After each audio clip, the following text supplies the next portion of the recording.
काय नाही, आत्ता दुपारी आमच्या अधिवेशनाची सांगता समारंभ होईल मुख्यमंत्र्यांच्या भाषणाने। त्यानंतर संध्याकाळी एक जाहीर सभा होते कोल्हापूर नगरीमध्ये। तर मोठी सभा होईल असं आपले पदाधिकारी कार्यकर्त्यांनी सांगितलेलं आहे। त्याची पूर्वतयारी जवळजवळ झालेली आहे आणि आज मुख्यमंत्र्यांच्या भाषणाने आज या महाधिवेशनाची सांगता समारंभ होईल। तर नाही पाहिजे कुठल्या सरकारला वाटते की भानगडी व्हाव्यात, परंतु जे काय घडलेलं आहे ते बरोबर नाही असं सगळ्यांचं म्हणणं आहे। परंतु का घडलं, काय कशामुळे घडलं त्याची पण चौकशी होणं गरजेचं आहे।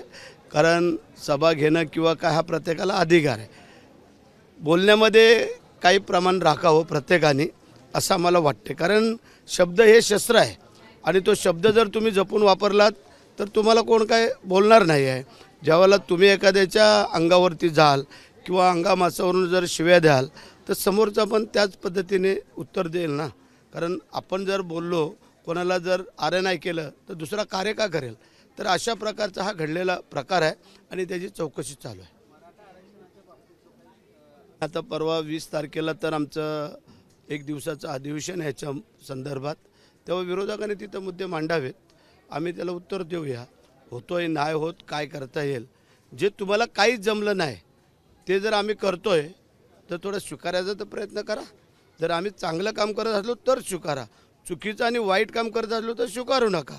परंतु जे अनेक वर्षापासूनच्या ज्या या समस्या आहेत ह्या जर सुटण्याचा प्रयत्न होत असेल, तेही दुसऱ्या कोणाच्याही आरक्षणाला बाधा न येता, हे असं आपल्या मुख्यमंत्र्यांनी पहिल्या दिवसापासून आजपर्यंत सांगतात। उद्या पण ते बरं बेत तर काही हो, मग असं असताना इतर लोकांना पोटसूळ उठायचं कारण काय। याचा अर्थ की ह्याच्यामध्ये जे काय मराठ्यांना आरक्षण मिळणार आहे ते टिकणारं असावं, हा जो का आपल्या मुख्यमंत्र्यांना आमचा हेतू आहे हा त्यावेळेला कदाचित साध्य होतोय हे दिसतंय। म्हणून कदाचित विरोधक त्याच्यावरती टीका टिप्पणी करतायत।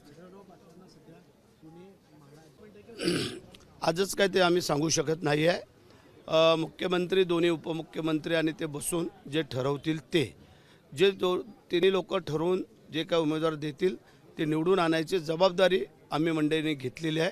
मग भले कोणच आहे, कुठल्याही या तिन्ही पक्षातला ज्या ज्या ठिकाणी, आता काय एका पक्षाचे काय सगळीकडेच खासदार होऊ शकत नाही आहेत, म्हणून त्याप्रमाणे ज्याचा खासदार ज्या ह्याच्यात देतील तिन्ही लोकांनी काम करून त्यांना निवडून आणायचं। मग भले ते कुठलीही जागा असो असं आम्हाला वाटतं।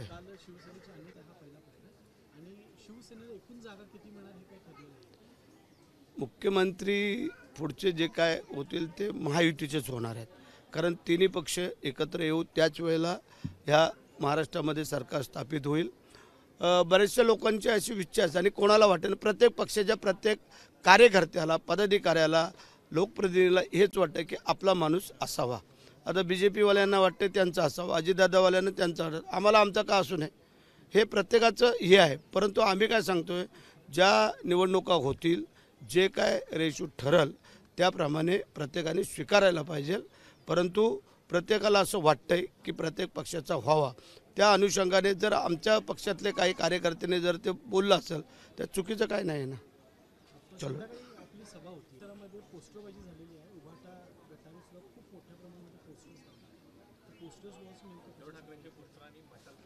नाही ठीक आहे ना। आता त्यांच्या ज्यावेळेला कुठं सभा होतात त्यावेळेला आम्ही काय अशी पोस्टरबाजी कुठं करत नाही किंवा केलेली नाही।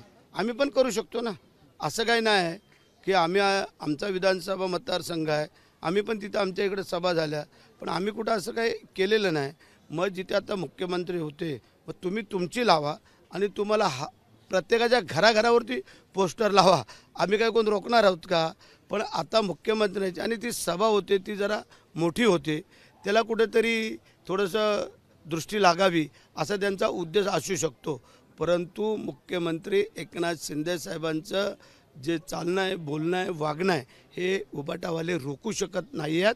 हे तुम्हाला आज मी या महालक्ष्मी अंबा मातेच्या समोर सांगतो की जोपर्यंत आमच्या मुख्यमंत्र्यांची नियत नीतिमत्ता साफ आहे तोपर्यंत असे किती उबाटा येऊ द्या नाही तर आडवे येऊ द्या, त्याला मुख्यमंत्री पार करून पुढे जाऊ शकतात। हीच अंबा मातेची आणि प्रार्थना। जय हिंद, जय महाराष्ट्र, अंबा माते की जय।